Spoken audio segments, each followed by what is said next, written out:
Hello everyone, in this video I will show you how to fix Forza Horizon 5 not working problem on your Windows 11 or Windows 10.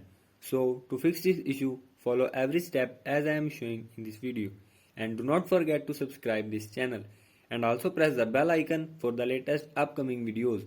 Hope so this will fix your problem and help you a lot.